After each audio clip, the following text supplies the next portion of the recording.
Welcome to today's edition of the Rush 24/7 podcast. You know, it's always the unexpected. It seems like it's always the unexpected. Who would have believed that whether or not a former Miss Universe became a Miss Piggy and a porn star would become such a big deal in the campaign? But it has. It's the biggest stack I got. I got stacks of stuff here, and the porn star Miss Piggy, who's now campaigning with Hillary. A former porn star is campaigning for Hillary against Trump.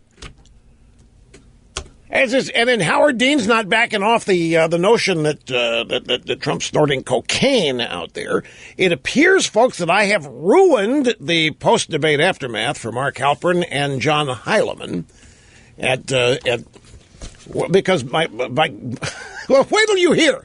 You'll hear. I got the sound bites coming up. They were just feeling all jazzed and really up and thinking they're top of the world. And then I came along with my post-debate analysis and ruined it for them, as you will hear in due course. And look at these headlines. The conventional wisdom in the drive-bys that Hillary just knocked this out of the park, right? I mean, it was a slam dunk. After the first 20 minutes, man, oh man, Hillary owned this thing. Trump's obvious lack of preparation, clearly on display. They are saying. And then check these two headlines. First, from thehill.com, Clinton feels the pressure. Why? I mean, if it's such a slam dunk, why is she feeling the pressure? If she's such a winner, if she's the smartest woman in the world, if she's more qualified to be president than anybody ever, including Jorge Washington. Oh, speaking of, have you heard what Kaepernick said lately? This guy... You know, the NFL ratings are continuing to slide, and they're wondering, the NFL office, you know what their reasoning is? The NFL, to the extent that they're not really officially addressing it, so, but people in the NFL office are talking to various sports drive-bys, and what they're leaking out there is the lack of marquee matchups, such as the Sunday night game of the Cowboys and Bears was a yawner, who cares? There really aren't any big stars recognizable in those teams. The stars that are recognizable, Tony Romo and Jay Cutler, big whoop, they didn't play. Wouldn't have made much difference if they had. In terms of star factor, is down everywhere. And they can't figure it out. They just think it's lack of star power, lack of great matchups, lack of great football and so forth. But they refuse to see the elephant in the room. I understand why they wouldn't want to acknowledge it, but you would hope that in the deep, dark crevices of the NFL office, they're kind of getting a handle here on what might be going wrong. How hard do they have to look here to find out what might be causing people to become a little less passionate? Anyway, we will address that as the program unfolds. Clinton feels the pressure. Why? Even after a strong debate, Clinton has a huge staff advantage over Trump. The Electoral College tilted in her favor. She's running to succeed Obama, who's a popular president. She's running against Trump, who ought to be the easiest candidate for president ever to beat. And despite all that, she finds herself in an excruciatingly tight race. Why aren't I 50 points ahead? Apparently she's feeling the pressure. The next headline from Politico. Clinton campaign in panic mode over Florida black voters. This story is from today. This is a post-debate story. This is not something held over from prior to the debate. Democrats are sweating over turnout in one of the most important states in the electoral map. And they don't even mention her. She essentially pulled out of Ohio, which I still don't get. That still doesn't make any sense to me. But they have suspended their advertising in Ohio. And the Politico story goes on to document, why problem with black voters in Florida, not nationwide. And I saw this, and I knew this was going to happen. BizPac Review has the story, Amazon deletes over 1,000 bad reviews to cover for Hillary's abysmal book sales. Clinton has a new book. It's called Stronger Together. She co-wrote it with Tim Kaine, the vice president. They didn't write anything. This is ghost-written. Everybody knows that. It's been met with abysmal sales, critical reviews. Amazon.com came to the rescue by reportedly removing negative reviews of the book from its website, according to our buddies at WorldNet Daily. Doesn't surprise me if it's true. Folks, the entire professional, political, and media apparatus has come together on one side of the aisle, and alone on the other side is Donald Trump. And there is no mistaking this. They are cheating, rigging. They're using the power they have to stack the deck. Mrs. Clinton, who has often played the victim card as a woman who is a victim of an unlevel playing field, is clearly leading a ragtag bunch of partisans, which is doing everything it can to maintain an unlevel playing field. Little things like and what Google is doing with their searches, and Amazon now eliminating negative reviews. That means there probably aren't any reviews, except the ones the Clinton campaign has submitted. Her memoir book, for which she got a $14 million advance, that didn't sell. She didn't draw anybody to book signings. They had to shut down the whole book tour. It was dead in the water. She simply doesn't have. They all know this. They all know it, and they're in denial. They know she has no personal connection, even with the people voting for her. She has a personal connection with people who know her and the fundraisers and donors, but I mean, average Tom, Dick, and Willie out there that are going to vote for her just because they're Democrat, a D next to her name. She doesn't personally connect with them. She doesn't stimulate any excitement, and they know this. They're the ones living in denial when they tell themselves what a great debate she had. Because if she had such a great debate, we'll have to wait for the polls. If she had such a great debate, it ought to be reflected in the polls, shouldn't it? If she had such a great debate, if this was such a slam dunk, and we'll find out, she should pull ahead dramatically. If what they're saying about this debate is true, that Trump was humiliated, that Trump was embarrassed, that Trump was embarrassing, that Hillary was dynamic, that Hillary was on her game, that Hillary was dangling around by the nose, that Hillary had him white where she went, the testicle lockbox was in full display. She just owned the night. Well, the poll data should reflect this, should it not? So, we will see. Grab audio soundbites number 3 and 4. Last night, Bloomberg Television's With All Due Respect, that's the show that's co-hosted by John Heilemann and Mark Halperin. Mark Halperin, known for his work at ABC News, for many, many moons. Halperin and Heilemann write this book every campaign that they release after the election. It contains all kinds of stories, vignettes, little tidbits of information that they hold for after the election about, I think, both campaigns. And it's clearly a financial effort. I mean, it's the information they gathered during the campaign, they hold it, they shield it, they reserve it, they back burner it for their book that comes out after the election. And some of the stuff they learn and find out, have they used it during the campaign? You never know, might have had some impact. But all the anecdotes, all little stories, tidbits of information, even some off-the-record stuff that people share with them, they hold all of that. That's who these two guys are, if you don't watch their show on Bloomberg TV. And we occasionally use sound bites from these guys because we like them. I mean, they are excellent illustrations, classic representations of the political establishment / media. I mean, what these guys think and their attitude and their view of things is pretty good window to what the entire conventional wisdom of the Washington, New York, Boston political corridor axis is. So, we go to the audio sound bites, and Heilemann and Halperin are talking about Trump and the presidential debate.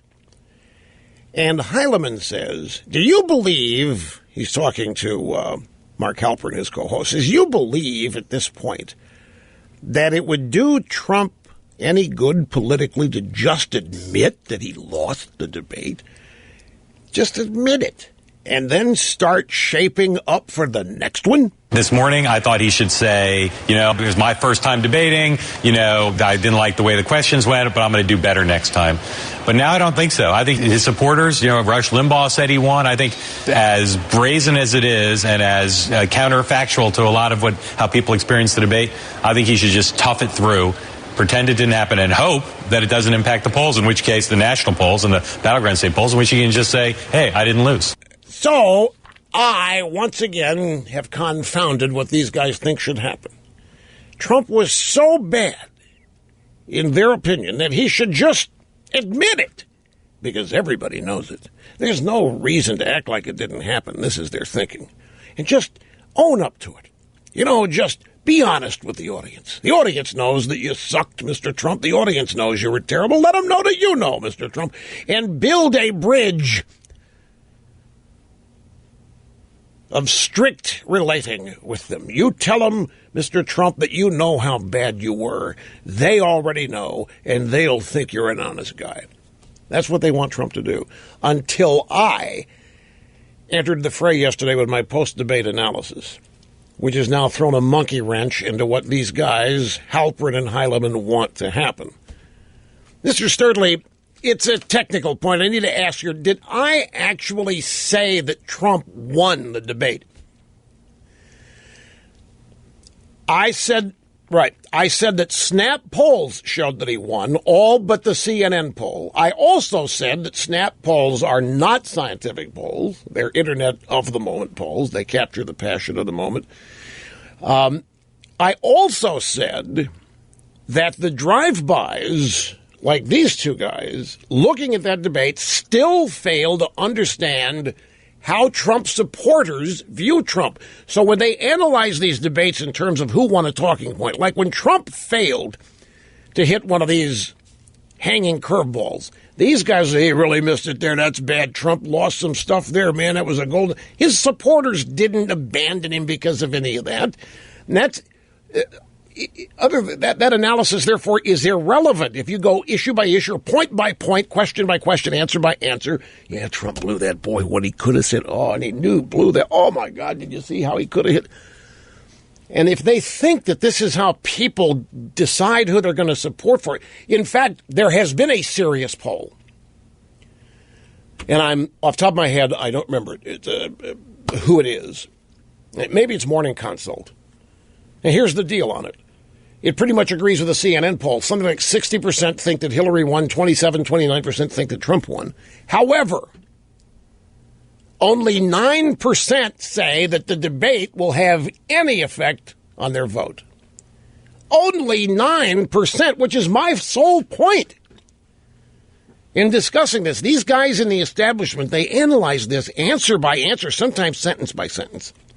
Yeah, that was bad. Trump's a bad point. They should have said that. Oh, yeah. As though Trump supporters are sitting out there listening. He said that. All right, that's it, Mabel. We're not voting for Trump. I can't believe.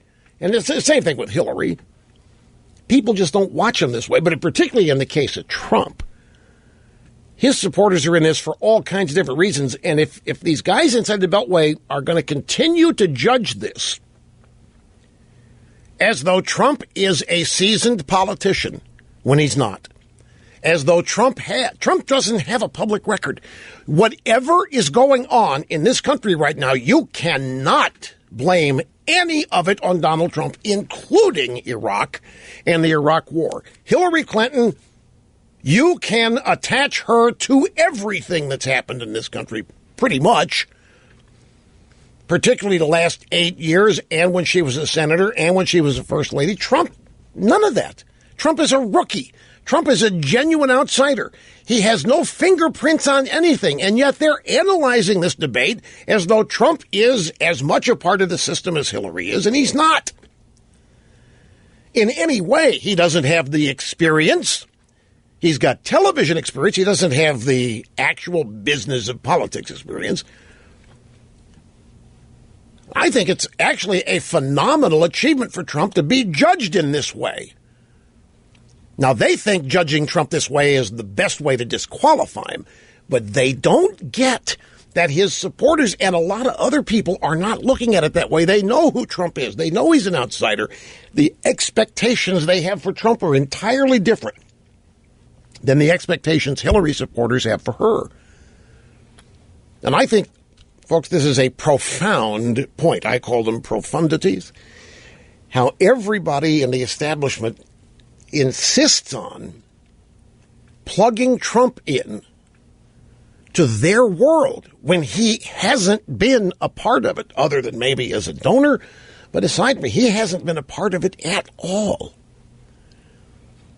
You can't blame anything. They talk about Trump's plan for ISIS. They talk about Trump's plan for the economy as though he doesn't have any past experience with any of this. That's the attractiveness.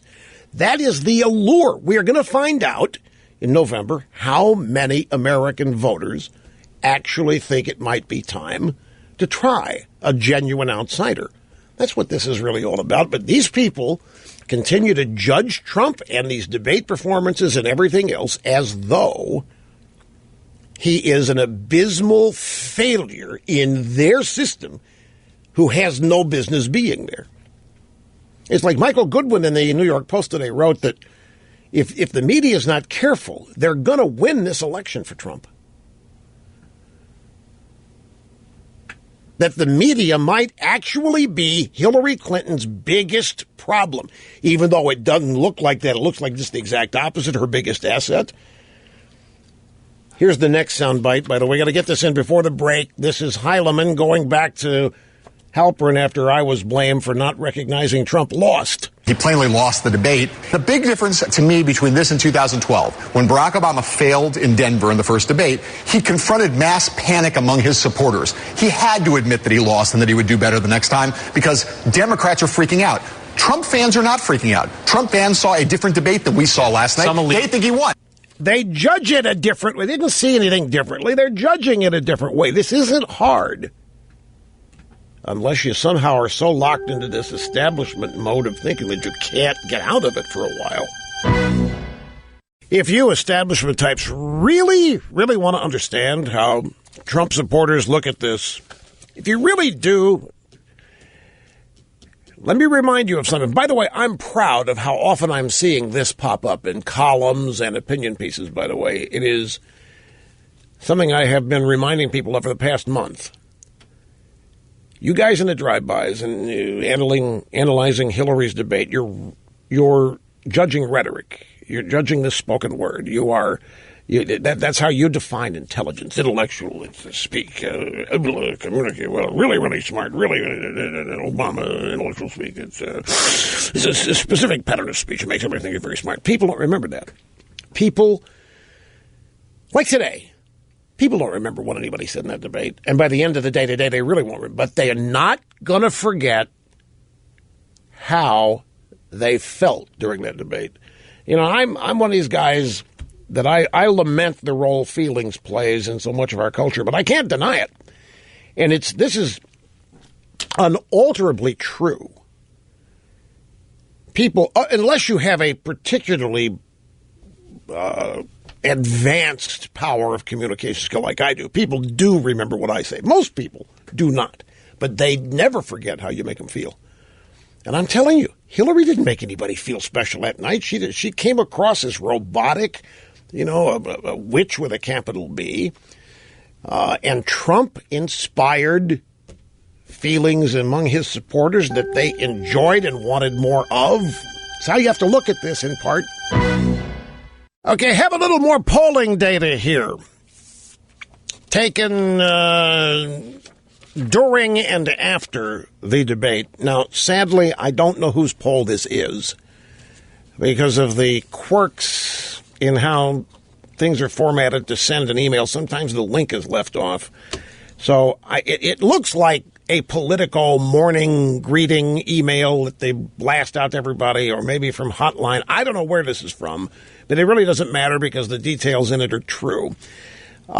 Brand new post-debate poll that confirms Hillary Clinton got a small bump over Trump from her performance. She is up 3 points among likely voters in the Politico Morning Consult poll. That's the poll I just quoted you. Before the debate, Trump was up 1 point in this poll.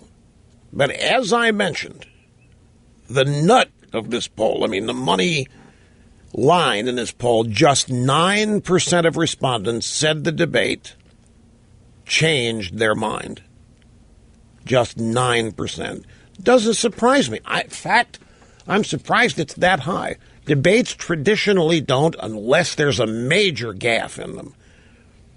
Look at Obama's first debate with Romney in 2002. It was a disaster. These guys, Heilemann and Halpern, are out there talking about such a disaster, Obama had to go out there and admit it. And that's what they want Trump to do. But now Trump can't do it because I didn't say it was a disaster. So since I didn't say it was a disaster, Trump has cover not to say it was a disaster, and they're mad about that. They want Trump to say it was a disaster. Of course they do. But I maintain to you, again, everybody saw the same debate. It's just that they see it different ways. They're looking for different things. And as I say, I'm really proud. I must tell you, this little bromide of mine is being picked up. I can't tell you how many times I've seen this just in the last week. Then it's this. It's very simple. People will not remember what you say, what you tell them, but they'll never forget how you make them feel. And Hillary is never going to win that one. She's never going to be the clear winner in how she makes people feel. The facial expressions, the Nurse Ratched looks, the plastered robotic smile to try to cover that up. I guarantee you, in the drive-bys, didn't even see it. These great analysts in the media on the Democrat, they didn't even see it. They see a totally different Hillary from the one we saw. They saw one that just brilliant and on point and didn't stutter and had all of her talking points down to just nailed Trump left and right. But they didn't see, because they never do, they didn't see the aspects of Hillary Clinton that rub a vast majority of people the wrong way, because they don't want to see them. I maintain it's those guys that are in denial, not me. Here's some other key findings in this poll, the Politico Morning Consult poll. Lester Holt was seen as fair.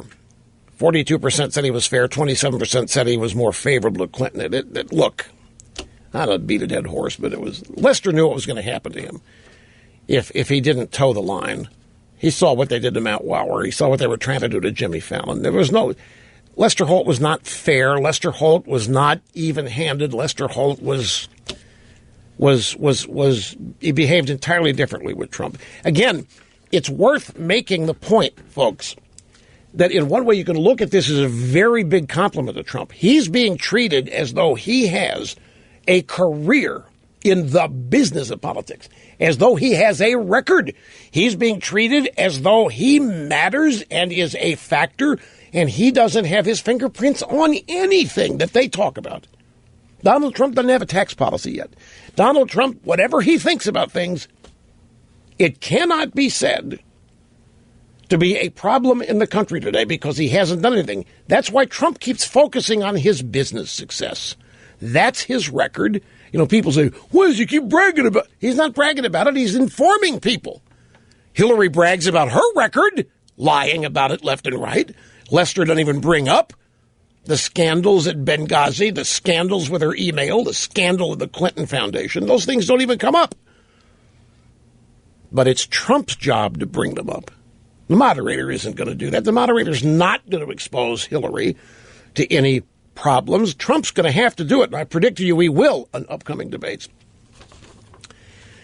Trump's got to talk about his record and the fact that he knows how to run successful business. Hillary says, well, running a business is not the same as in politics. I venture to say that there are a hell of a lot more people in business and handling money and generating profit and creating jobs than anybody in government. Government doesn't create jobs, for crying out loud, and Hillary Clinton doesn't know the first thing about it anyway.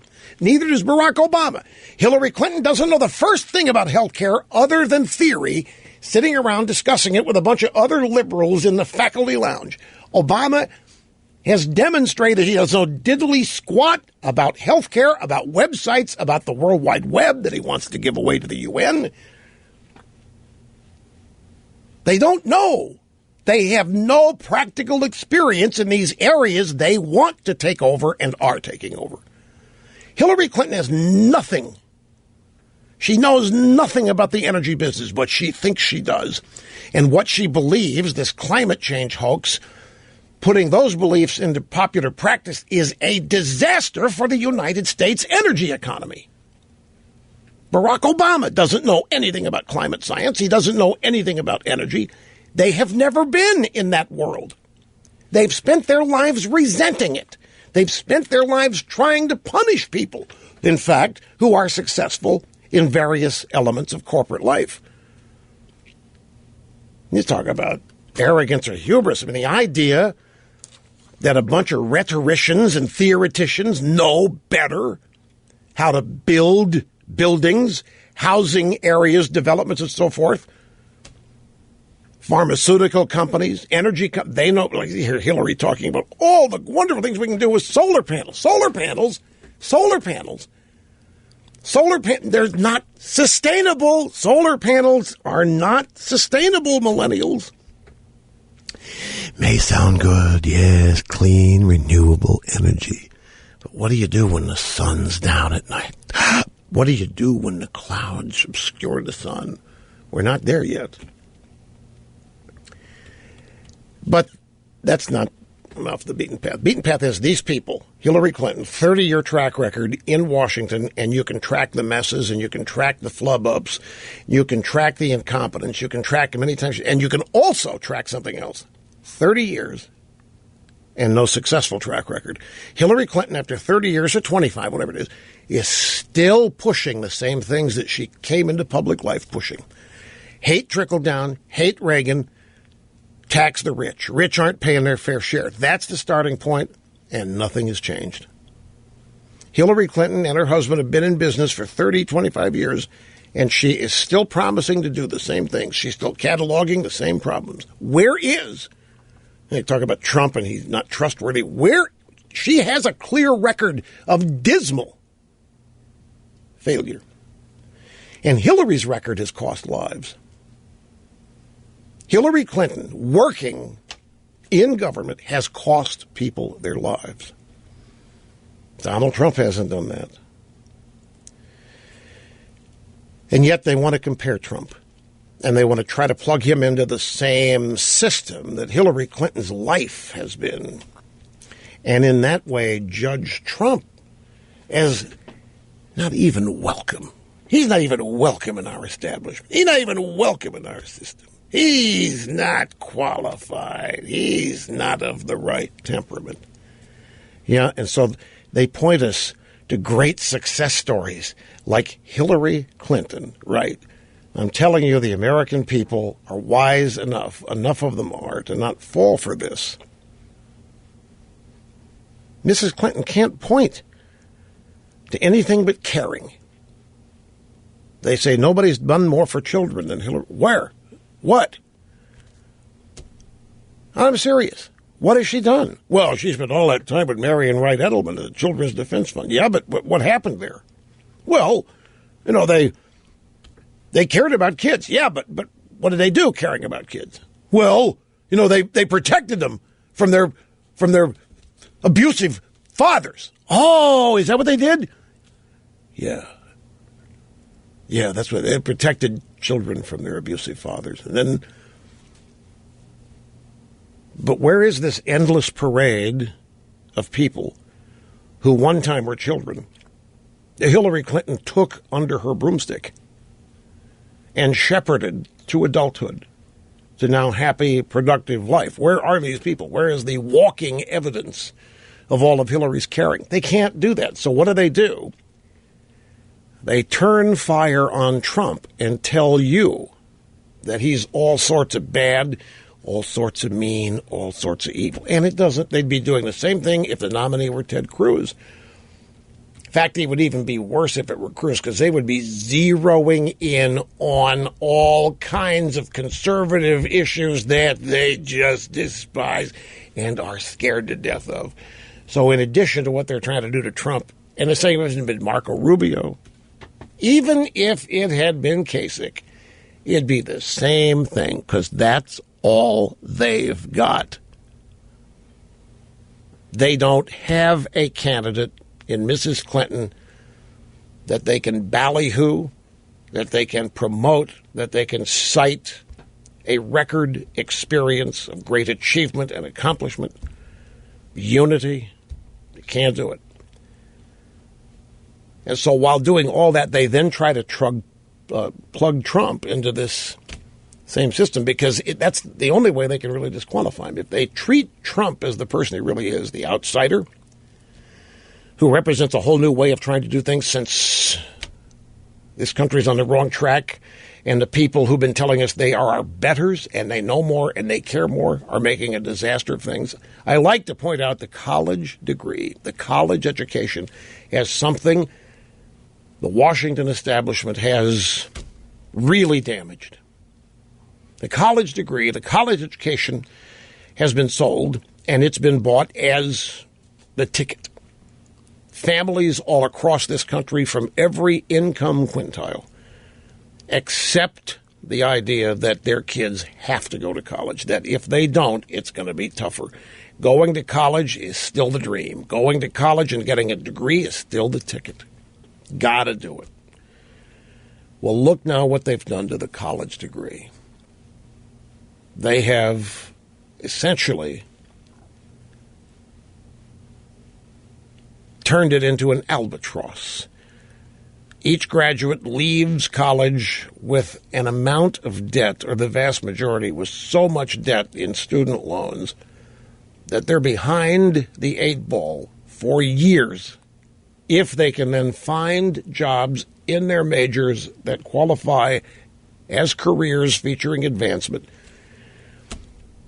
So all these brilliant people, the best and brightest people in the establishment, smarter than we are, better than we are, more caring in all this, and the college education as an institution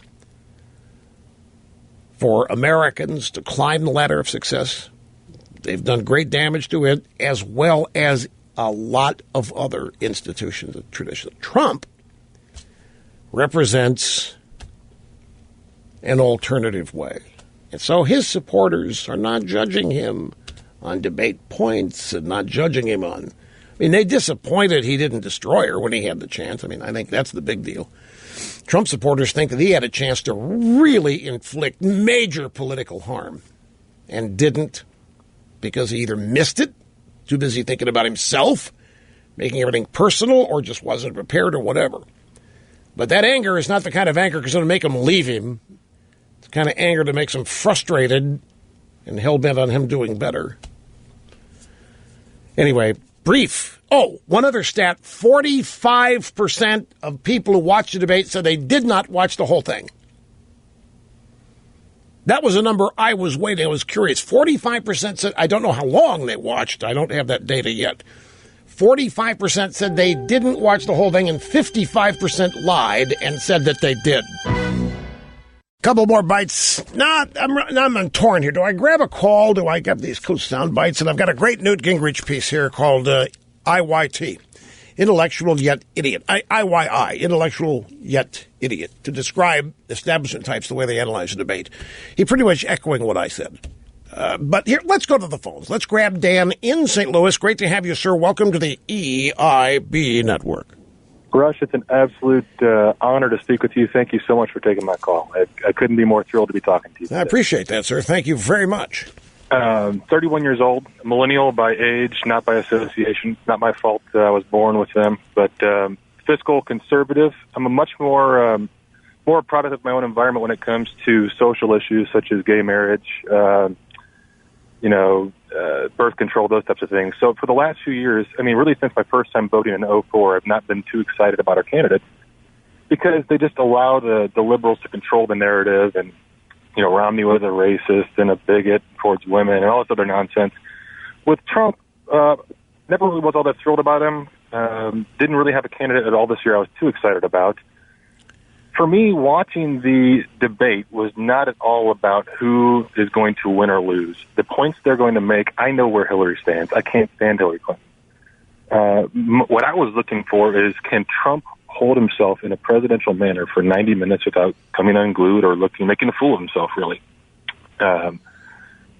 What the debate did for me was reinforce my thoughts.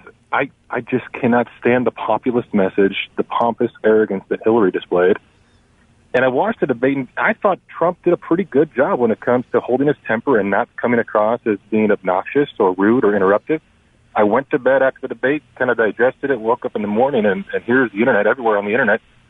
Trump interrupts, he's rude, he's blasted. Hillary slams him in his first debate, knocks him out. I just didn't buy that at all. For me, Trump did a great job. He held himself, and really where I wasn't all that excited about voting for him in the past. Yeah, look, it's a debate. For crying out loud, it's a debate, and you can't wait to be asked to say what you want to say, and if somebody's lying about you, Trump has always, there was nothing new in it. That's a classic example of how they saw it completely differently than you did. Even you're watching the same debate. You saw something else. And you make a great point. I have a lot of Trump supporters just paranoid that Trump's going to lose supporters by virtue of this or that lack of accomplishment of the debate. I just don't see that. That's not... Trump supporters are not that thinly attached to him, as you're pointing out.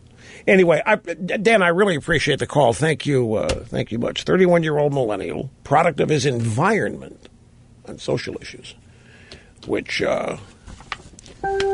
we understand that. I got to take a break, however. I wish I could continue here, but I can't. Okay, folks, fastest 3 hours in media. First hour is in the can and gone. Over to the Limbaugh Broadcast Museum, stored forever in our archival files. Back in just a sec. Look, I know it's a big deal to people, but it's just a distraction to me. Obama's first veto is going to be overridden, it looks like. This is the bill. 9/11 families wanted to sue Saudi Arabia. Obama said, you can't, no, we're not going to permit that. And they overrode his veto of the bill. It's got to go to the House. Let's see. Sweeping bipartisan majority in the Senate, 97-1, to affirm a bill allowing 9/11 suits against our friends, the Saudis.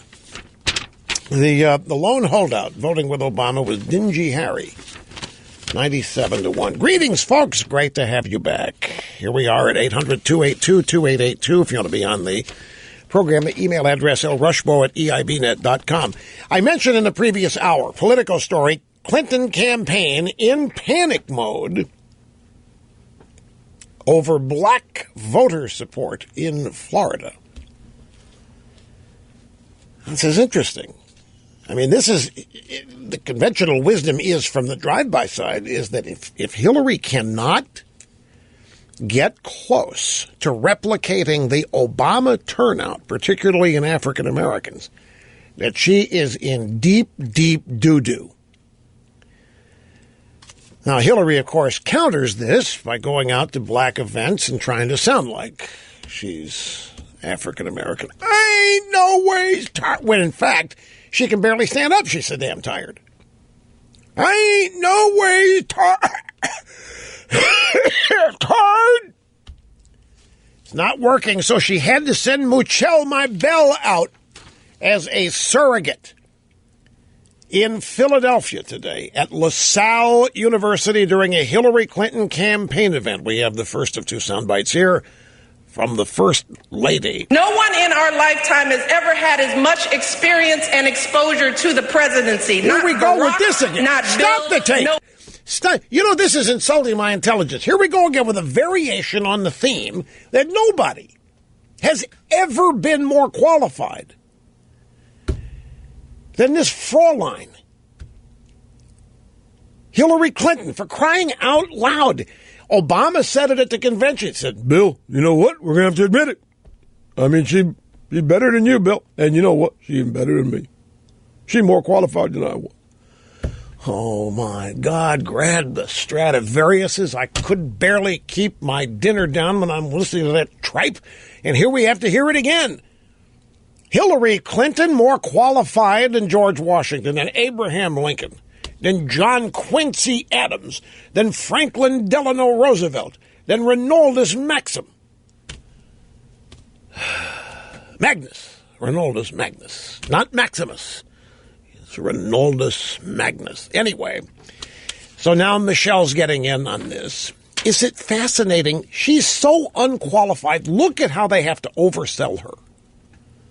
This simply just isn't believable. But here it is again. I promise I will not interrupt the bite this time. I promise. No one in our lifetime has ever had as much experience and exposure to the presidency. Not Barack, not Bill, nobody. And yet, she happens to be a woman. We cannot afford to squander this opportunity, particularly given the alternative. Because we know that being president isn't anything like reality TV. It is not an apprenticeship. And it is not just about fiery speeches or insulting tweets. Man, oh man, they're running against Trump. Michelle Obama can't even say anything positive about Hillary Clinton. Michelle Obama's number one. This is the first part of the bite. The first thing she says, you got to elect her because we can't stand him. You got to elect her because she's a woman. She's a Fraulein. We got to elect her because we can't pass up the opportunity to elect a Fraulein. We got to elect her because, my God, she's more qualified than Brock, than Bill, than any... Why, if they had such a great night, why, if Hillary smoked Trump out of Hofstra University, why in the world are they campaigning this way? Now, they fundraise this way. Look, they use me for fundraising. They're convinced. That's why when Obama is addressing fundraisers, he always blames me for everything because I am gold. I am fundraising gold. Democrat donors hate me so much. They hear my name and they run to their checkbooks. And that's because the left has succeeded in ginning up this hatred for me. I'm a lovable, harmless, lovable little fuzzball. There's nobody that knows me that hates me. But anyway, so that's what Obama does, and that's what they're doing here. They're throwing down this Trump's the devil, Trump's this or that. They can't tell anything positive about Hillary. There isn't anything. There is no positive record other than she cares about things and children and so forth. So, got to run against Trump. It just doesn't. It doesn't make sense if they had such a great debate, if they smoked Trump, if they just cleaned the clock out with Trump, to say that you got to elect her to stop him. You got to elect her to get a Fraulein in the Oval Office, as opposed to a guy. Okay, here is the next bite. Let's see what hidden gems we're going to... I haven't heard these. Let's be clear. Elections aren't just about who votes, but who doesn't vote. Each of you could swing an entire precinct and win this election for Hillary. You have the power. But you could also help swing an entire precinct for Hillary's opponent with a protest vote or by staying home out of frustration. Because here's the truth. Either Hillary Clinton or her opponent will be elected president this year. And if you vote for someone other than Hillary, or if you don't vote at all, then you are helping to elect Hillary's opponent. So the biggest reason to vote for Hillary is Trump. And then she says to them, if you stay home, you're helping Trump.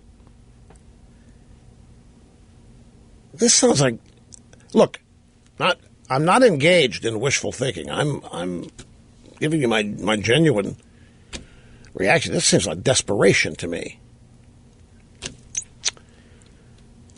No, you can run against your opponent. Not that. Reagan did a masterful job of reminding people what a disaster Jimmy Carter was, but Reagan had that agenda. He had the three legs of the stool that were his agenda, and everybody knew what they were, and they were easy to grasp and easy to understand. And I'm telling you, I don't think even the most ardent Hillary Clinton supporters can't tell you what the three big issues that she's going to do are.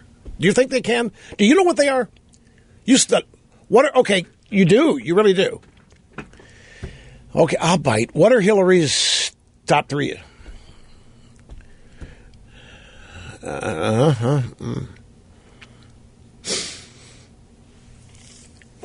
Okay. That's 4 things. Okay. So Mr. Snerdley, responding to the host challenge, says, oh, yeah, I can tell you what she stands for. And here they are. Help me along here if I've race tax on the rich. Rich people, and a race tax on the rich because the rich aren't paying their fair share. I mean, we're going to stop trickle down. What was the next one? Oh, yeah, we're going to make school free. School's going to be free. Free college. Forgive student loans. What's the third one? I remember. No, that's the fourth one. That's the fourth one. What's the third one? Yeah, we're going to rebuild the roads and bridges and schools. And black people will stop being shot. No more black people shot. Are you being serious? You really think that you walk down on the street, take a microphone and camera, stop somebody who is an admitted, ardent Hillary supporter and ask them what she's going to do, and that's what we're going to hear?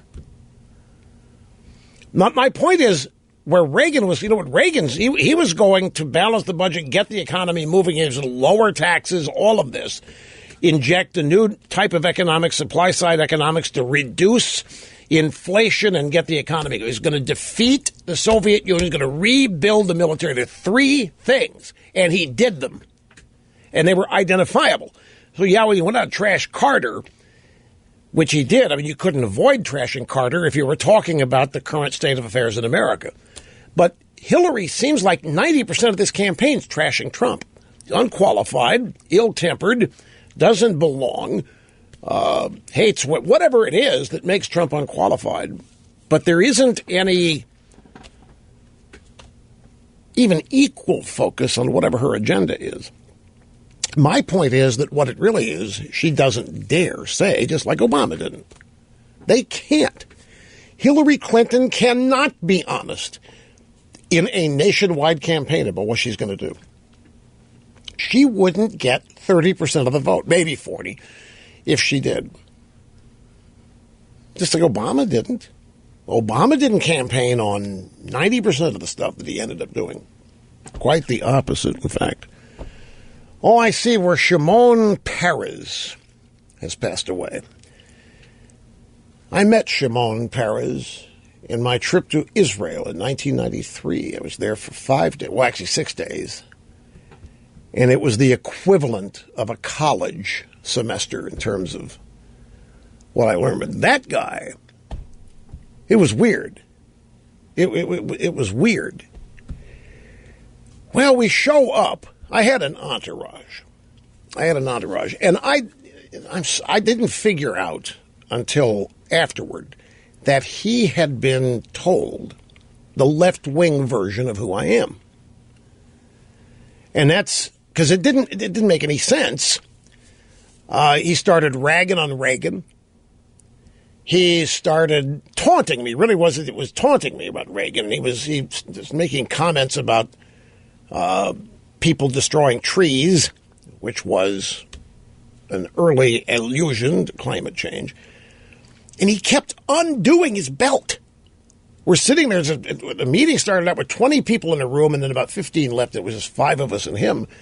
He kept undoing his belt and reattaching his belt while seated. And I'm looking. I didn't look around. I noticed it. Didn't comment on it. I think the whole visit, he was just. It was a tease based on who he had been told I was. Probably they told him I was Netanyahu's illegitimate son or something. And he was just, it was strange. I ran into him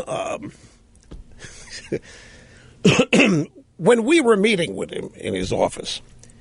While we were just getting up to leave his office, a car alarm, and this is a very secure set of offices where the prime minister was. It was Rabin was the prime minister at the time. Yitzhak Rabin, pronounced Robin there. And a car alarm starts, and they hustled us away until they got that straightened out, then we left. Later in the day, our group is over at the Knesset, and we're leaving the Knesset. Oh, I'm leaving something out. We were told when we were leaving that it was Shimon Peres' car that had the alarm had gone off in. It's okay, big deal. When we are leaving the Knesset later the same day, at 5 o'clock in the afternoon, Shimon Peres walks in. And one of the guys traveling with me walked up to him. Hey, buddy, did you get your car alarm fixed? I said, oh, my God, don't do this to me. Hey, buddy, did you get your car alarm? And Perez looked at him and just said, apparently, you are more informed than I. I have no idea what you're referring to, buddy. I said, oh, my God, oh, jeez. And we hightailed. And it's now one of the funny talking points of the trip. Oh, jeez. But Reagan on the trees, provoking Reagan and undoing the belt buckle. And there was serious discussion at the same time. I mean, the whole meeting wasn't there. There was actually serious discussion about Israeli-Palestinian issues. In fact, in 93, when I was there, Rabin was the prime minister, and they were the first inkling that they in Israel were willing to sit down and actually talk with Arafat. And I asked them, well, why do you think you can make peace with these guys? I asked them, is it generational? You guys have been fighting this war your whole life. You're now grandfathers. You don't want your kids to grow up and have to live the way you did. No. This is the right time. I came later to understand the reason that they were all talking. That was because Clinton administration was demanding that more accommodations with Arafat be made. In fact, it got so bad that Bill Clinton offered Yasser, long after 1993, but Clinton offered Arafat everything he was demanding. And Arafat backed out.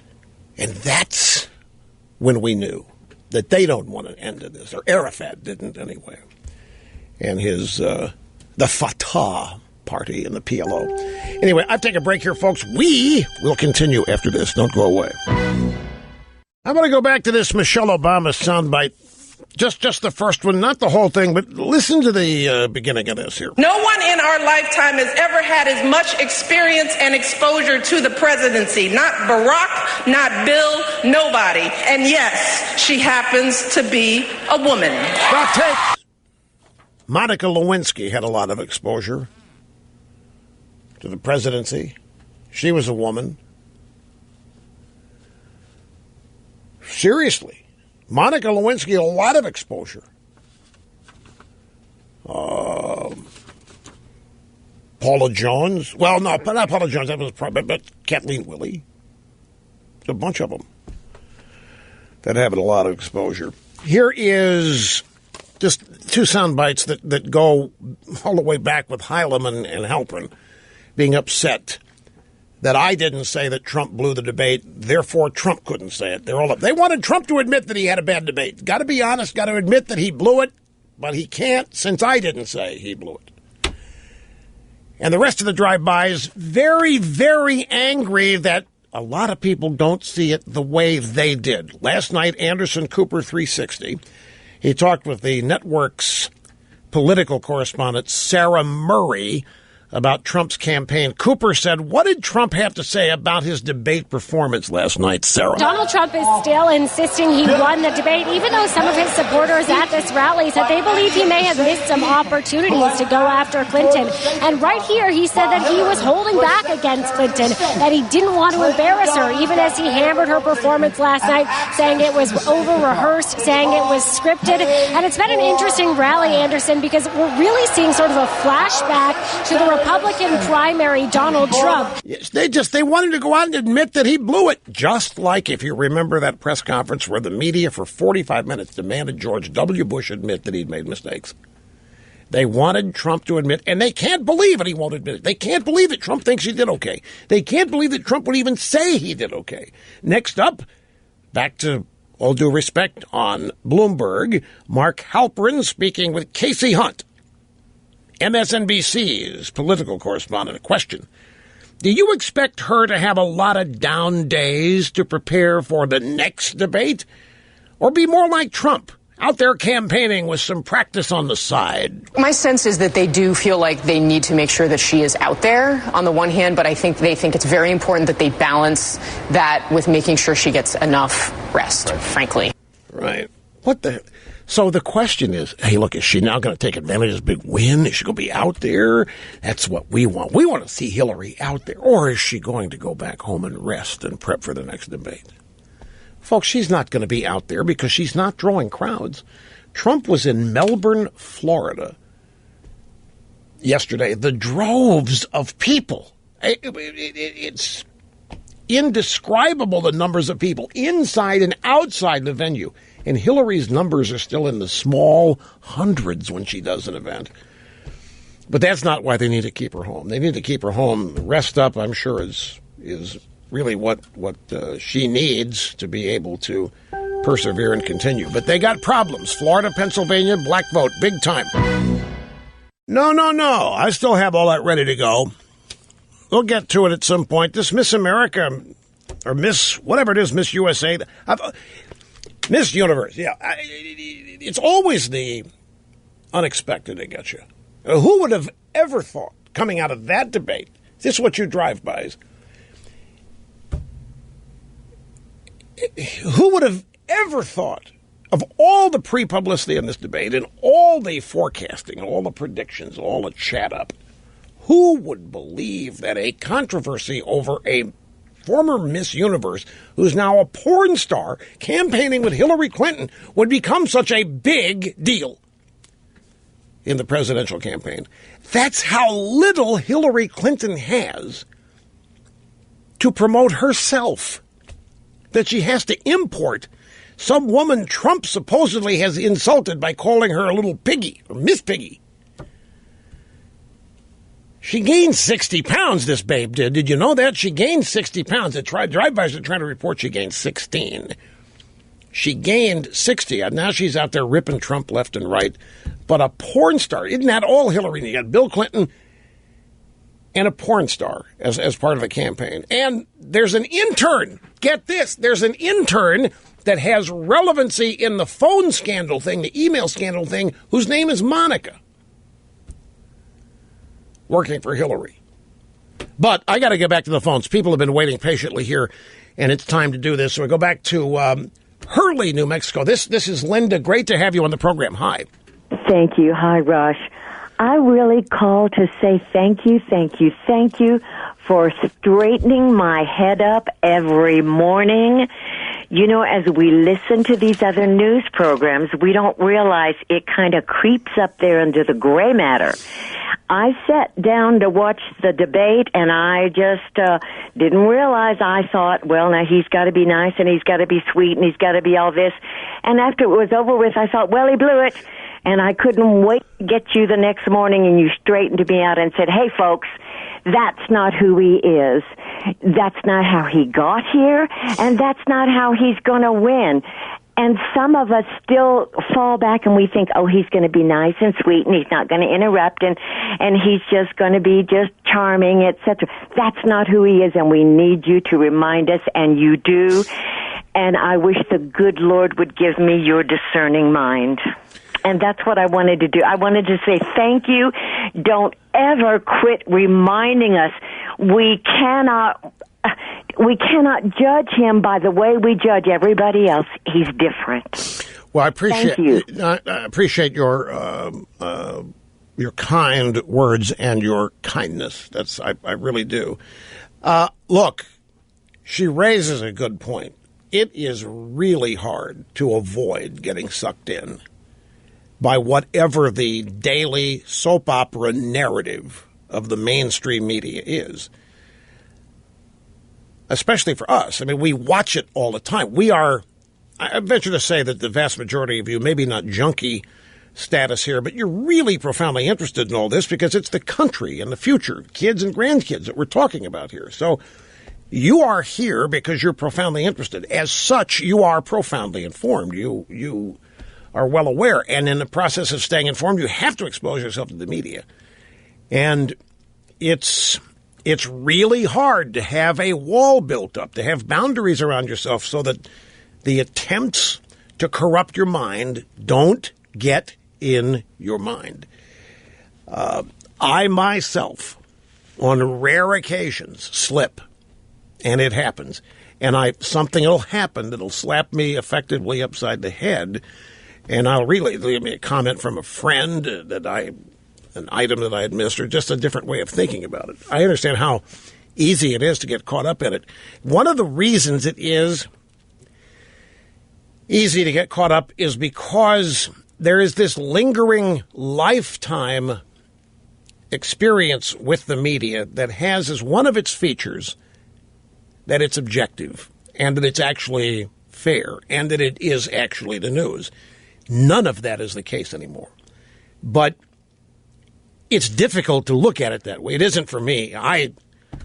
Every time, I don't care what it is. New York Times, which folks, I don't even read it anymore because I know what I'm going to get. I know exactly I'm going to get fake fact check. In fact, that is something I need to sound the warning on again, as I did yesterday. Hillary Clinton is unable to win this election on her own, with her own attributes and her own agenda, her own personality, her own character. She cannot do it. For all this talk we hear about she's more qualified than anybody who's ever held the office, it's just flat out lies. It is embarrassing, in fact. And it indicates they really don't have anything substantive in terms of a resume, achievements, accomplishments. There's no reason to elect her. You listen to Michelle Obama. And here's Michelle Obama, the first lady, going out trying to drum up the black vote in Pennsylvania because they're in trouble with the black vote in Pennsylvania and Florida. That's an effort to put together the Obama Turnout Coalition, and they're having big trouble. What is Michelle Obama in campaigning for Hillary? What are the top two reasons to vote for Hillary? Number one, because Trump's the opponent. Number two, Trump's the opponent. Number three, she's a woman. And that's it. That's the best the sitting first lady can come up with. You got to vote for her because Trump is a mean guy. You got to vote for her because Trump's Trump. We hate Trump. And you got to vote for her because she's a woman. That's it. It's the best they can do. So they have to pollute your mind and corrupt your mind on Trump.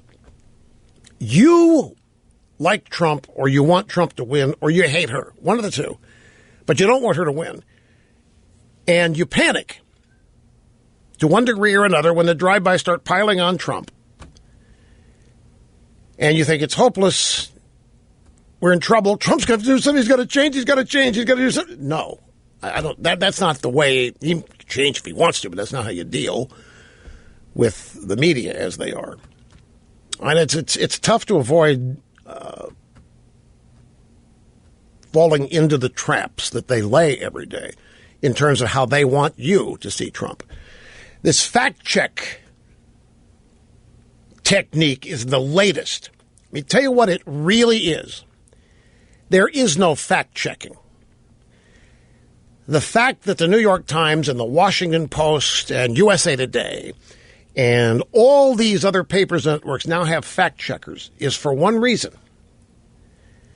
It allows them to fool you into thinking they have an objective, nonpartisan staff or person analyzing everything the candidates are saying and telling you what they're saying is true or what they're saying is false. When in fact, the fact checkers are no different than the biased left-leaning reporters and columnists at these papers and on these networks. But the fact check, the idea that it is a fact check story, is designed to say to you that it is objective and analytically fair, and all it is a vehicle for them to do opinion journalism under the guise of fairness, which, if you fall for it, gives it even more power. Because if you think that the fact checkers, like PolitiFact or Snopes or whoever else, if you quote them constantly as the Bible, well, then you've fallen for it. They're no different than anybody else out there in the media. And if you look at the supposed actual things they are fact-checking, I'll give you one example. Trump said the other day that Hillary has started copying something that he does, parking his airplane just outside a hangar so that the TV camera spots the plane at a rally with Trump standing in front of it. He said Hillary has begun to copy. So they fact-checked that in the New York Times, and they concluded that Trump was lying because Trump did not invent the tarmac campaign rally. Well, Trump never said he invented it. He never said he was the first. All he said was, Hillary has started copying me on it, which is true. But they put their fact-checker on it with the conclusion that Trump's lying again. When Trump never said he started the thing, he never created it, it wasn't his, I never said anything of the sort. He just said she's copying me. It's not even something you'd fact-check anyway. What the hell is the fact? What difference does it make? But they use it as the opportunity to once again try to report on Trump as a liar, as a fraud, as a phony, when in this race, Mrs. Clinton owns those almost exclusively. Phoniness, fraud. The fact check is a, you even heard Hillary, how many times in the debate after Trump had said something, there's Hillary with that robotic smile. Oh, the fact checkers are going to have fun with that one. She was cueing them. She was cueing them. She wanted to see stories the next day. Fact checkers examining what Trump had just said. Going to be interesting to see what the fact checkers do with that. It was an inside joke because they're all in on it. If you listen to this program every day, you will be given advice and you will be shown how to avoid falling for this. And if you do fall for it before this program comes in the air, you will be talked out of it. We'll save you each and every day on this because it is a trap. The daily narrative, soap opera script, whatever you want to call it, that the media says is the news of the day. Like right now, the news of the day is literally, they're trying to turn this Miss Universe into the Khizr Khan of the convention. Remember that guy? He was the father of the mother and father who lost a son in Afghanistan or Iraq. And the wife didn't speak. And Trump fell for it, made a comment about him, and they spent 2 weeks ripping Trump to shreds for insensitivity and cold-heartedness. Trying to do the same thing with this babe. She is the next iteration of Khizr Khan. But I just think it's ironic. I think it's great that Hillary's campaign has to import a porn star in order to have something to use against Trump. We'll be back here in just a moment. To Hayward, California. This is Bob. Bob, it's great to have you with us. Welcome, sir, to the EIB Network. Hi. Thank you, Rush. It's an honor to speak with you. A little earlier, you were speaking about the decline in the NFL's numbers, and just about the same time I was on my ESPN app looking at the stories there, and there's a story from Sunday's game about Antonio Brown, wide receiver for the Pittsburgh Steelers, that he got told by the ref he was going to be benched if he didn't take off these blue spikes he had with pictures of his children on them. And the fines are justified by the NFL in this article because they make, quote, a personal statement, which is not allowed. Yet we have the Colin Kaepernicks and whatnot out there with their personal statement. And I just think it speaks to the hypocrisy and the blindness that these people have. Here's the deal on that. This is the deal. In the way the NFL would explain this to you, this is a wild guess, but this is what they'd tell you. There are two things going on. Kaepernick is pregame, not on the field, and is not violating any uniform code. Antonio Brown is. The NFL, they have a guy multiple people. Merton Hanks, former cornerback for the 49ers, used to be this guy, but he got a promotion in the NFL office. But they have a guy who's in charge of this. There is an NFL representative that goes to every game. And during the pregame and game, this guy studies what players are wearing, looking for uniform violations, including whether or not shirt tails are tucked in or not, whether or not both pairs of socks are being worn at the right height, if shoes meet league and individual team standards. They have a legitimate uniform police in the NFL, and it's done because of marketing. They have deals with Nike on the jerseys. They have deals with other people, other gear and paraphernalia, as to make sure that players don't show up wearing Adidas, for example, when Nike is buying that sponsorship league-wide. When it comes to shoes, shoes are a personal deal. Players, some wear Nike, some wear, but the teams can often have deals that override that. And then there are, Peyton Manning, when Johnny Unitas died, wanted to wear black high tops, playing for the Indianapolis Colts, in honor. NFL said you can't. High tops are not part of the official uniform of the Indianapolis Colts, and we refused permission. And these players get fined. You just don't hear about it. They get fined for shirt tails untucked. They get fined if the stripes on the jersey are not seen sufficiently. You wouldn't believe how the NFL polices the uniform. It's a marketing thing. It's related to sales and loyalty to sponsors. So Antonio Brown, I saw the story. Antonio Brown showed up with a pair of shoes, and each shoe was partially blue, which is not a Steelers color. Steelers shoes are either all white or white and gold, but you can't wear black. Frankly, I prefer white. White makes players look faster. I hate these teams like the Colts and the Bears with dark jerseys wearing these dark shoes. I just think look at the Raiders. The Raiders have these dark jerseys and they're wearing white shoes. It just looks better. But that's me. I wish teams would change that color combo. But they police this stuff like you can't believe. And so Brown came out. I didn't know that it was his kids' pictures on the shoes. I just knew that half of the shoe was blue, or there was some blue, like a powder blue on the shoe, or dark blue, and along with the gold. And they made him change. It would not have been the referees. Well, I guess it could have been. It would have been these league police officers, which would and if he didn't,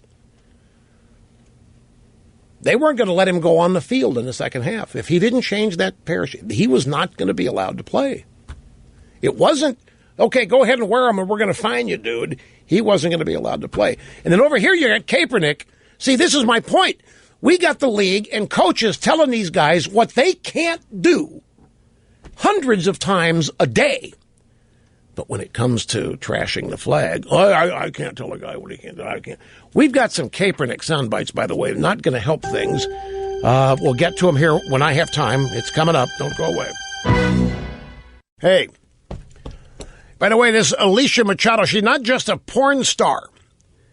She's also accused of driving the getaway car in her boyfriend's murder attempt, and she accused of threatening to kill the judge if he convicted her boyfriend. And apparently, she is the source for all the things Hillary accused Trump of saying about women.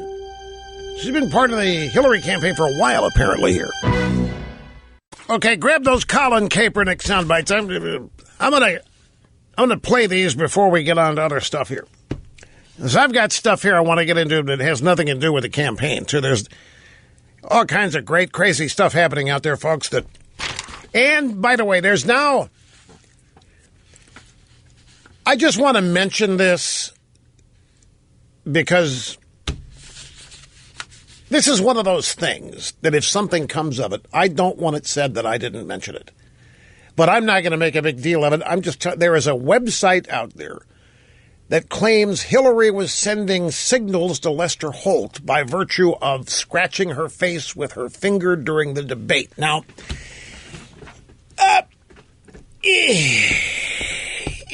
these things always happen. There are also stories, I've seen them, that she was wearing something under her jacket that you'll only see from behind that looked like it would have been a power supply with a cable running up the back to maybe an earpiece. These things, well, what back brace? I think maybe it might have been, if it was anything, it was medicine that was being injected now and then to keep her vertical. Hey, look, if they're going to do this, I'm going to get in on a game. But seriously, there is a.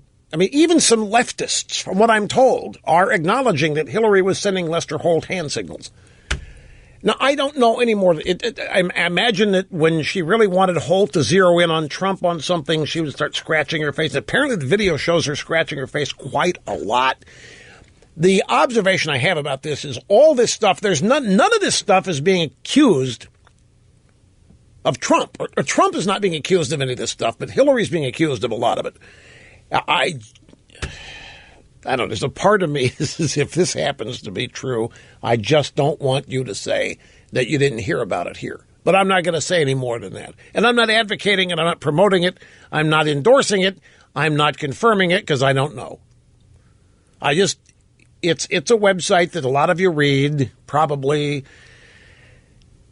It's claiming to interpret the video. I really didn't even spend much time looking at it. But I wanted to mention it. What else? Is there one other thing? Nope, that's it. That's it. Okay, Colin Kaepernick.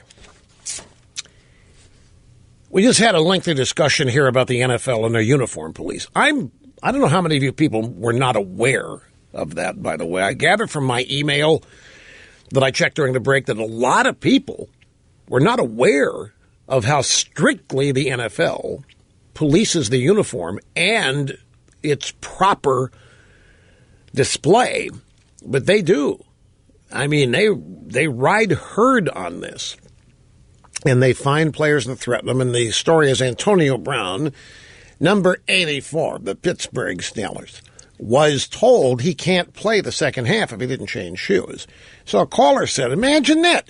Here we got him telling a player for the Steelers he can't play if he didn't change his shoes. And then when Kaepernick comes out, does whatever he does, there's nobody says he can't do it. Well, one of them is a pregame thing that doesn't involve the field of play and the game, and the other one does. It's probably how the NFL would explain it. But I still think the real point here is that while everybody in the NFL says, we can't tell these players what to do. We can't tell them to stand for the anthem or not. We can't tell them to not put their fists in the air. We can't tell them not to take it. We can't. I mean, that's personal. We can't. But you let them have their socks at the wrong height, and the NFL will tell them what for and threaten them with fines and who knows what. They tell them what time they got to go to bed during training camp. They tell them what kind of drugs they can and can't take, steroids, PEDs, human growth hormone. They got all kinds of can'ts that you can't do in the NFL. But when it comes to what some people think is trashing the country, we can't interfere. We can't tell somebody what. So Kaepernick, the second-string quarterback for the San Francisco 49ers, got all this started, as you know. And once you start, he's on the cover of Time magazine. Well, once that happens to you, you got to stay on a roll. He's a second-string quarterback. He's still not starting. It hasn't helped him move up the depth chart on the 49ers.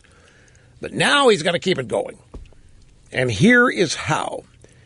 This was yesterday at the 49er practice facility in Santa Clara. Kaepernick spoke with reporters about the, do we have what he said about the, let's see. Yeah, we do. It's the second bite, what he said about the debate. But here is Kaepernick, soundbite number one. He always says, make America great again. Well, America's never been great for people of color. And, that's something that needs to be addressed. Let's make America great for the first time. Okay, so there you have it. I mean, this is the left point of view. I have gotten hoarse over the course of many years attempting to explain to people how the left views this country. Obama's one of these guys. America's never been great.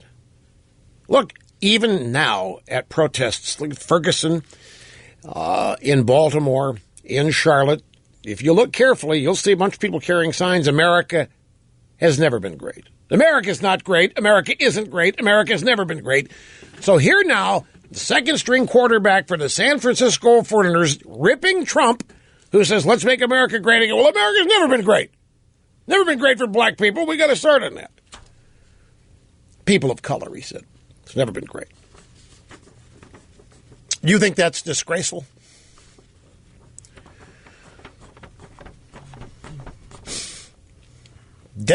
Denigrates the memory of and the achievement of every black person who has ever achieved anything.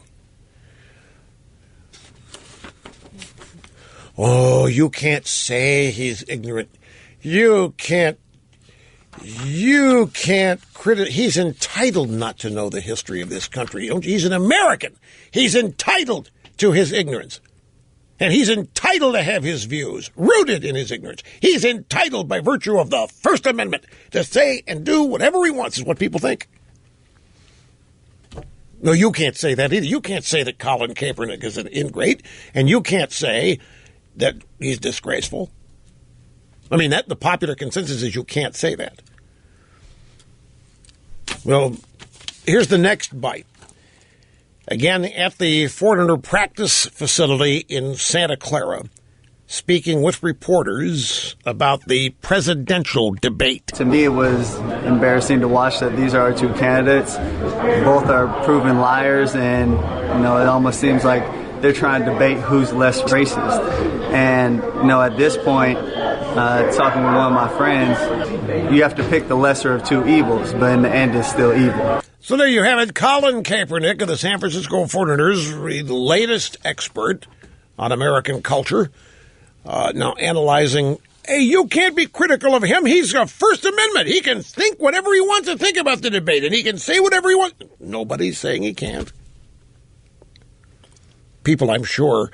In fact, I saw this comment. I first saw this on a sports blog. And I decided I'm going to read the comments here. I'm going to go to the sewer. Because that's what the comments section at websites is, a sewer. So I went there.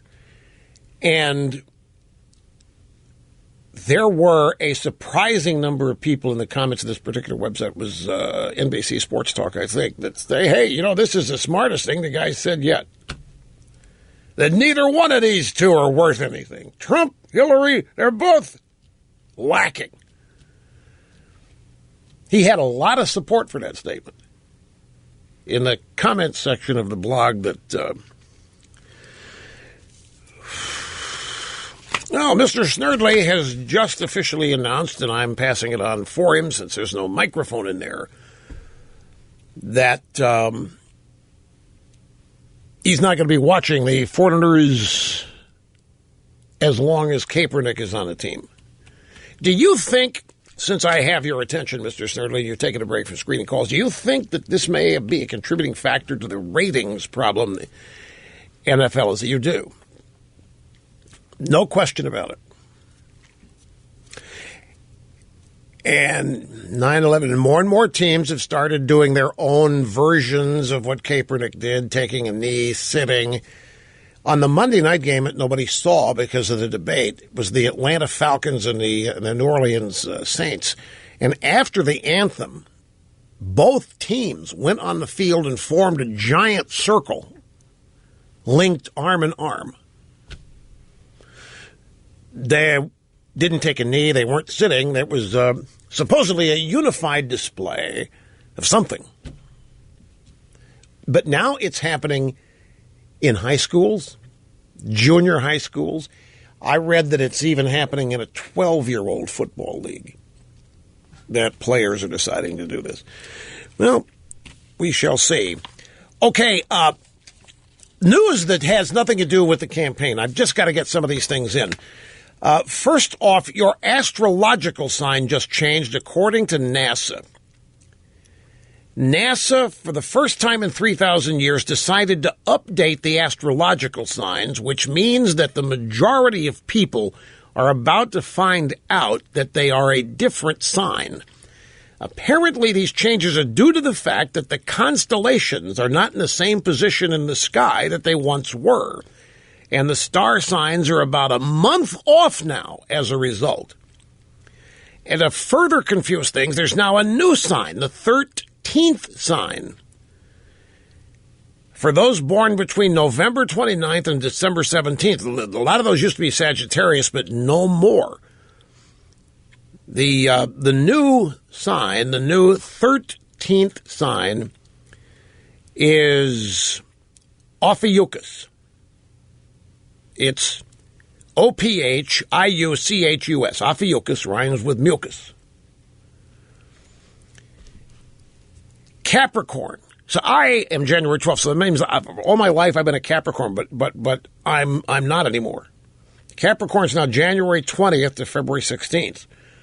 So that makes me a Sagittarius, which is a problem because Capricorns and Sagittarians are not supposed to get along with each other, which means I am not going to get along with myself now.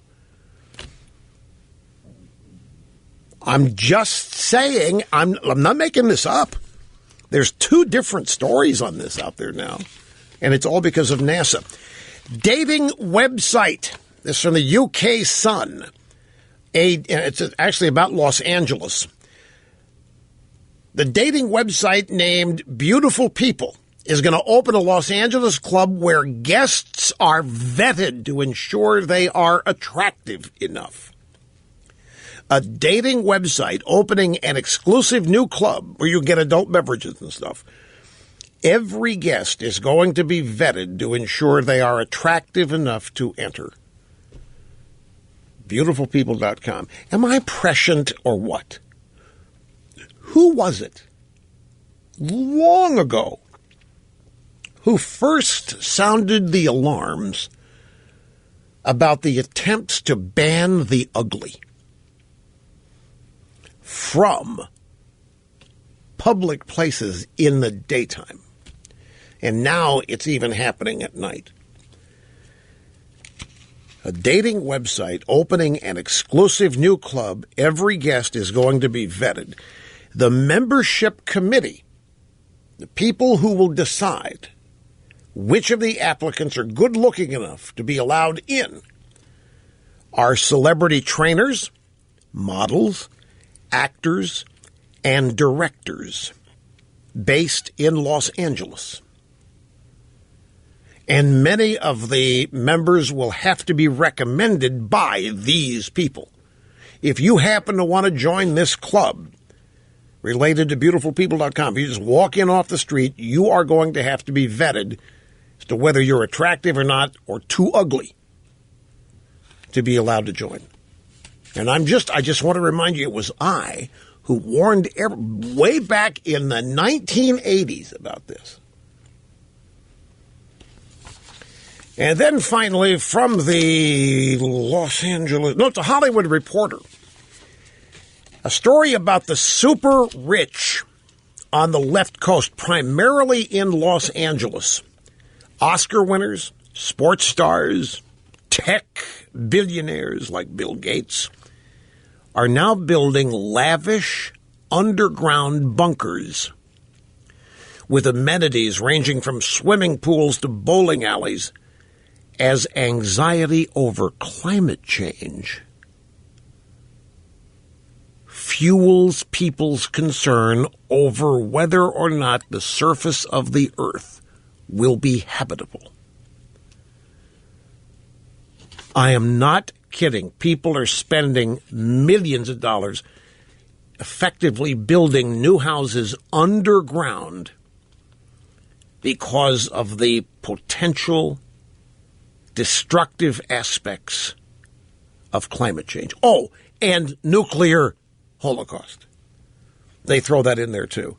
And it's a long story, and it details some of the people doing this and what they're doing and how much they're spending and how they are working hard to keep it secret so that nobody will know they have this, so that nobody will try to get in at the moment climate change renders the earth uninhabitable. I'm telling you, folks, and you couple this with this guy, Elon Musk. I know he's a hero to people, but do you realize now how many of these clowns think and Stephen Hawking is one of them, the only hope that civilization has, the only hope, because of climate change, is colonizing Mars or an asteroid or the moon. Whatever it is, we have got to get out of here. We have got to get off this planet. And, of course, as the sun comes up in the morning and goes down in the evening, there are people signing up and buying into this hook, line, and checkbook. Climate change. Yep, we've got to escape. We've got to go to Mars, where there isn't a climate, by the way. And there's a warning. I think this is from Elon Musk, but I'm not sure. He's the Tesla inventor, Mr. Subsidy. Not supposed to say that. One of these guys is saying that the first explorers on their way to Mars had better be prepared to die. Because the first people to make a trip are going to die. It's part of the plan. There will not be a way to survive. That is part of the pioneering aspect of this. Now, by the way, NASA, on this astrological sign business, in this story, NASA assured everybody that astrology is not real science and not to be concerned about this. But, of course, climate change is. Yes, there's a consensus out there. Here's Christopher in San Francisco. Christopher, it's great to have you. Welcome to the program. Hey, thanks, Rush. I had heard that Hillary's team had developed a psychological profile of Trump before the debate, and I'd heard that there had been trigger words used, talk about his father. But I got interested in that, and I think she referred to his manhood during the discussion of nuclear weapons, using trigger words like fingers, tweet, and hands. I can quote the section if you'd like. Fingers, tweak, and hands. So you think that she was trying to signal that Trump has not got a nice package? Well, doing the thing that went back and forth with Rubio. Right. Because he apparently back in the 90s, New York Magazine wrote an article calling him a short-fingered Svengali. And I guess it's an issue with him. She said, so a man who could be provoked by a tweet should not have his fingers anywhere near the nuclear codes. Right. Well, maybe, although, look, you could be right about this. I didn't notice any of this because it's not a problem. So I'm not sensitive to this kind of thing. But it was always said of Reagan that we don't want to let his finger next to the nuclear button either. So it could well be that she was just trying to make a comment about his lack of preparedness or maturity or what have you. You may actually be right. I mean, if anybody would know about these kind of, it'd be Hillary. She's the one with the testicle lockbox. So, which has been documented, by the way. We joke about it, but that's the effect that she has, a Nurse Ratched type effect. I don't think it worked on Trump, obviously. But I appreciate the call, Christopher. Thanks much. Okay, folks, we got 1/2 hour left, and there's still tons to try to get in here, plus your phone calls. So, stay there. Serving humanity simply by showing up and having more fun than a human being should be allowed to have. Great to have you with us. Rush Limbaugh here behind the golden EIB microphone. Apparently, Obama is livid over this Senate override of his veto. He's saying that this is the most embarrassing thing the Senate's done in 20 or 30 years. Overriding his veto. This is the bill that would prevent lawsuits against the Saudis by families of victims of 9/11. And Obama apparently has taken this as a major diss.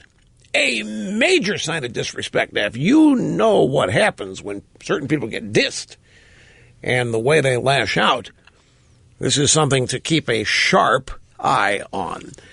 Okay, I've got a whole stack. I mentioned this at the top of the program. I'm fascinated that this has become the centerpiece today, or at least it was this morning, of the presidential campaign, this former Miss Universe, this Alicia Machado, apparently has been on the Hillary staff, apparently been part of the campaign, and providing comments on Trump.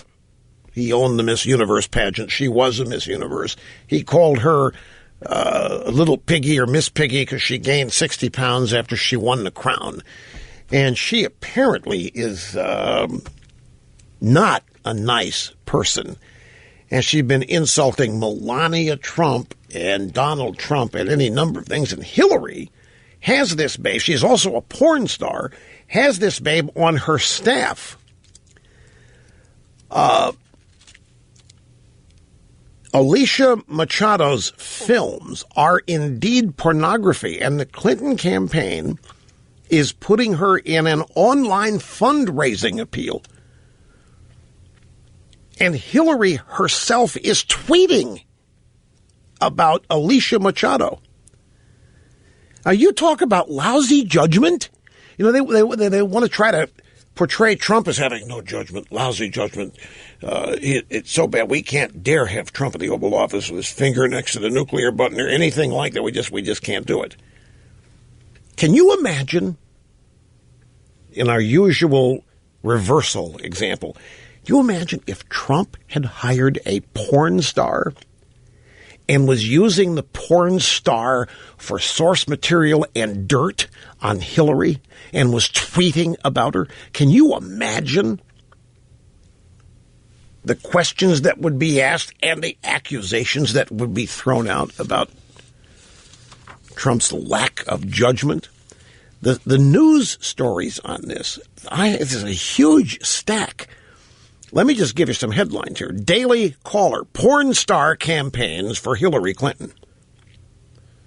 AP and Reuters via the Daily Mail. Miss Universe, fat-shamed by Donald Trump, was accused of threatening to kill a judge and being an accomplice to a murder bid in her native Venezuela.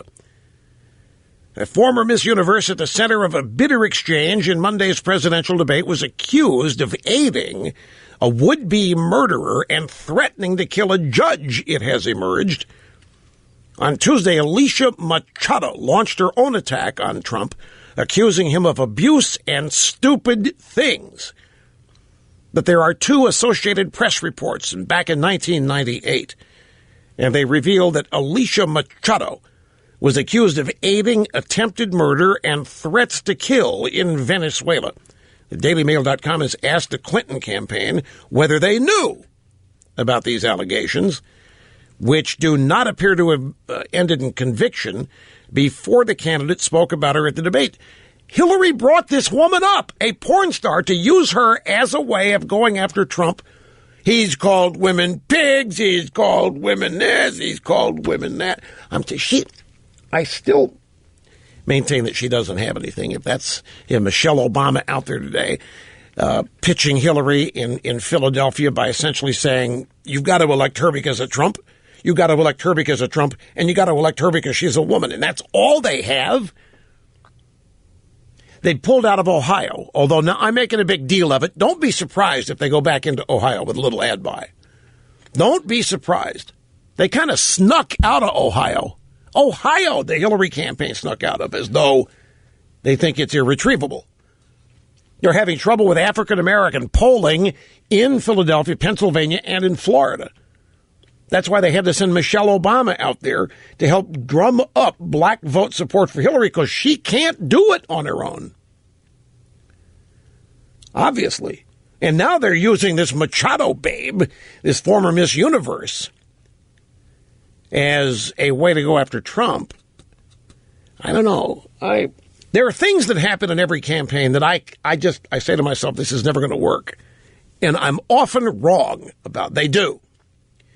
I thought, to give you an example of what I'm talking about, in 2000, the Friday before the election, the big so-called October surprise, the news that George W. Bush had a DWI.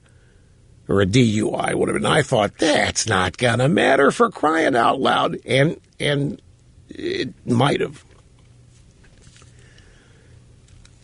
there were a lot of people who said that George Bush had a sizable, comfortable lead. And when that news leaked, a lot of people abandoned him. I have trouble understanding that, but they say it did. Daily Mail. Now Miss Piggy says Donald Trump used racist slurs when talking about African Americans and that she can speak better English than Melania. Alicia Machado said in an interview with Natalie Morales that Donald Trump used racial slurs while speaking about African Americans. The 38-year-old would not repeat what Trump said. She explained, because it's too much rude for the black community, and I respect a lot of things. She also said about Trump's feelings about the black community, he don't like that people. Come on. And this woman is a Hillary Clinton source authority. Alicia Machado has said in the past that Trump called her Miss Piggy, Miss Housekeeping, and Miss Eating Machine. She also revealed that she had no idea that Clinton would be sharing her story during Monday night's debate. Machado criticized Melania Trump in an interview yesterday saying, I think I speak more English than her. Trump didn't deny the Miss Piggy thing, right? He said she gained 60 pounds. She got fat. Isn't that what he said? Pretty much, did you say? Yeah, I don't think he denied it. Hey, it was his pageant, and she was blowing it sky high. The reputation, I mean. New York Times, shamed and angry. Alicia Machado, a Miss Universe mocked by Donald Trump. On Monday night, Hillary Clinton turned Ms. Machado's pain into a potent political weapon on the biggest stage. That's the New York. That's why I can't stand this paper. It's rot gut BS. The New York Times has one of the most partisan readerships. Everybody talks about the New York Times as a newspaper of record. Its reader base is 99% leftist extremist. Ex-Ms. Universe accused of threat. This is the threat on the judge. Porn star campaigns for Hillary Clinton. The Daily Caller. It's a huge stack of news here about this. Anyway, we need to take another brief obscene profit break. We'll do that, and we'll come back and resume with you on the phones. So don't go away. This is Kathy in Columbus, Ohio. Great to have you on the EIB network. Hello. Hey, Rush. How are you doing today? Doing great. Thank you. Great. So I've been wanting to give you a call for a few months, just with a funny family story. Okay. Earlier this summer, we had a left coast blue state relative visit the family, and she seemed to have a personal mission to suppress our votes in the upcoming election. She encouraged us all to sit this one out, not to vote at all. She also told my 18-year-old daughter, who will be a first-time voter, that she was too young to understand the issues and that she should sit it out as well. Wait a minute. So, who was this? What family relation was this? This was an aunt. An aunt? Yes. So the sister of so this aunt shows up from the left coast and starts dictating to your family about how they should vote, whether they should vote, and then tells your 18-year-old daughter that she's too stupid yet to vote. Pretty much, yes. What did you do? You know, she's the type of person you just kind of nod and go along with and then, do what you were going to do anyway. You don't, in other words, you do not engage, don't argue with her because it's pointless? Right, pretty much, yes. So what happened? We just, waited a few days for her visit to conclude. And, we all, of course, plan to vote and not to sit out of a... Okay, so she decamped, but she failed in her effort to suppress your votes. She will not suppress our votes. I can't. I actually can. I mean, I know people like this. The arrogance and conceit to bop in from the left coast, that already makes her better than you. I mean, here you are. You're in the heartland. You're Columbus.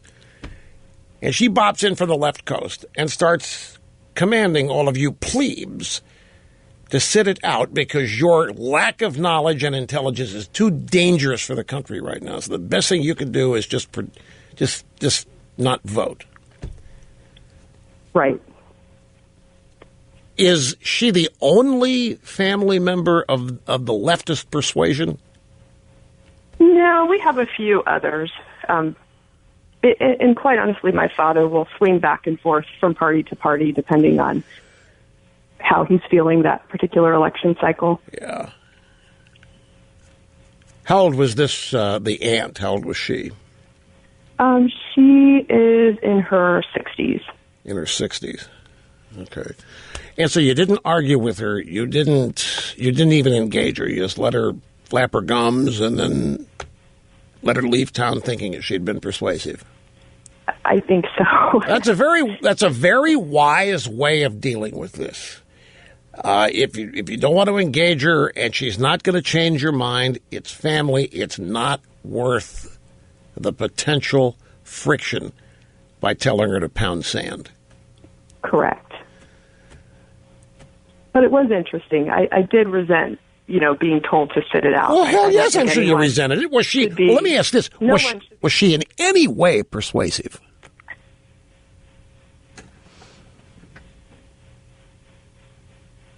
Was she in any way persuasive? No, not at all. Good. It doesn't surprise me at all, these kind of people out there. But look at, scared, afraid, and she knows the importance of Ohio. Imagine what your aunt thought when she found out, if she knows, that Hillary has pulled out of Ohio.